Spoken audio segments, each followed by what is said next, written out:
Yo abusiafo ene adofonom mema obibia akwaba ede eba too much gh so Ghana wahala jumaje na ebra asosamunia ba ekwesikapa enen so mede ebe somo na sede mamunim no eye na wotwe a etwemu ne na wotwe mienu achie no yenya enkaibo bi anase nyoma bi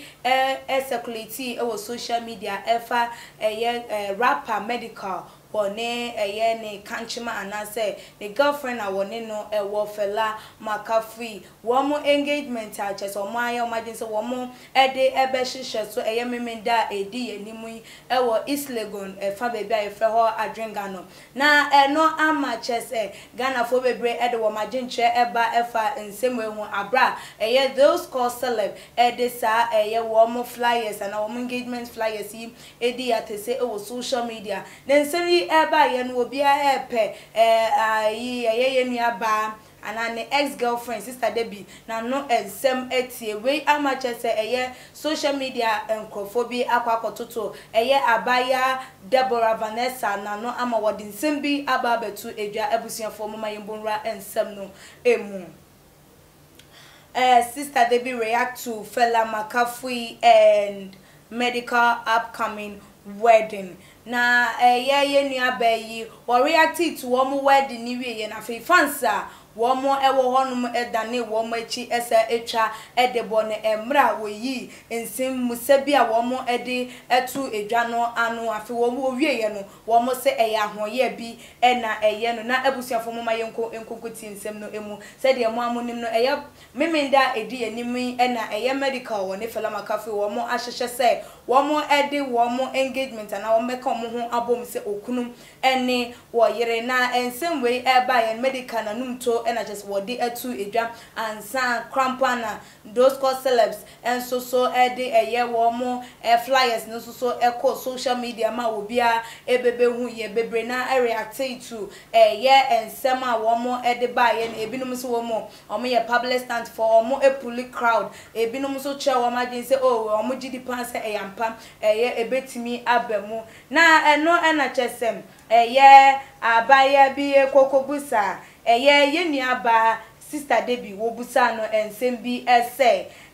when will she settle down da ben na wo be ye na adwen sem wo bebo ne ho atenase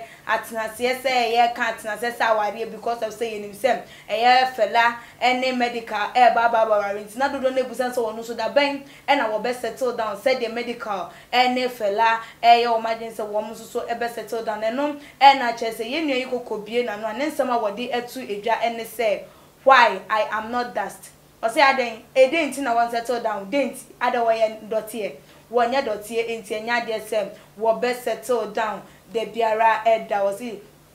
I'll say I'm not that to settle down for marriage way enen nsema wodi etu edwa na emra wodi nsem way etu edwa epe na womo ehu ye ana social media womo no muni no ebo enkomo embre no mu no esi we de bi ahoya jealousy eba na say na wutimi kasin and identity na won settle down na wo ya anya na wa settle for marriage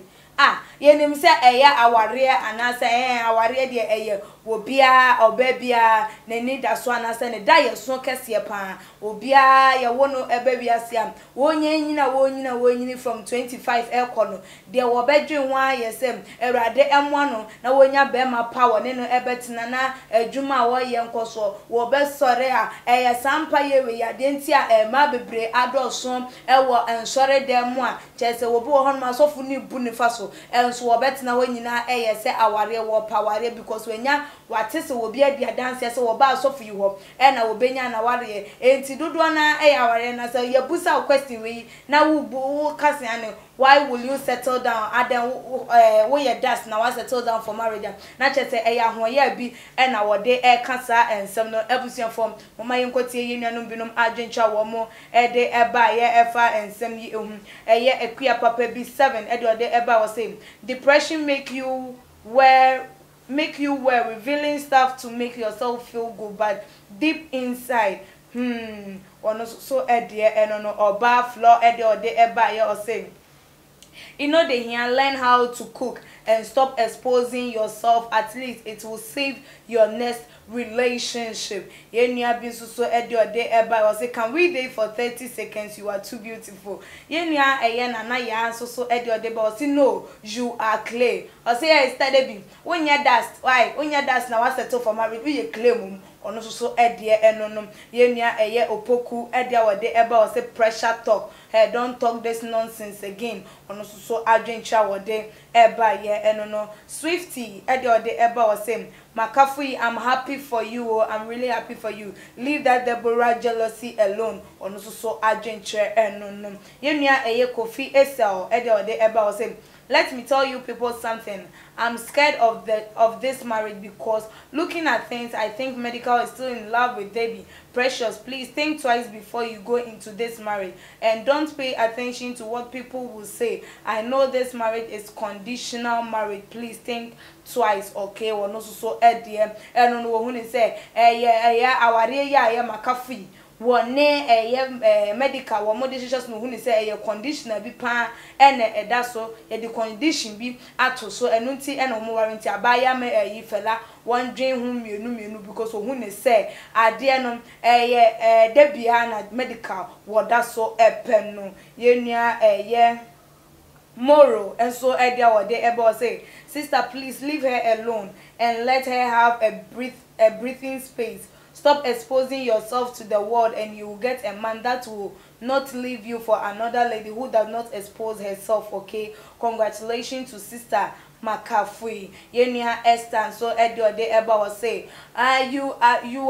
you are not a dad to settle down in marriage because you are not a marriage material at all if they pain you. Ono so adwenche and no say wonye dust and I settle for marriage enunti and I would so to because one kasa no ye can marriage material one kasa no wonye bi ehye and ehye enti na wo de sansem we atu edwa no abusuafo medical wo ne fela wo ma wade amache sesese ensem bi enkrofo binum e ka no DeRby ne ex girlfriend no enso so de ne dia to just wo no de wonye anya wonye dotie na wa settle down for marriage. Ebinum say ya hoya, ebinum say ya jealousy, ebinum say chese de ye na ya de ye ne ya enunti na wo ye den wo disa ensem hu na wo chocho sansem hu no abusuafo so wadwenche ene sen wo ehu too much age said the mom no we are your number one loyal channel you ho the mamu abrebia so wadwenche bia obetimi de aba afire channel yi so mema rain free so be subscribe na wa share dem abusuafo all the social media platform na emrepem no madwenche ne ye bekin kan de amamo me amede dwumede ho chame mediane ekua sikapa makramo.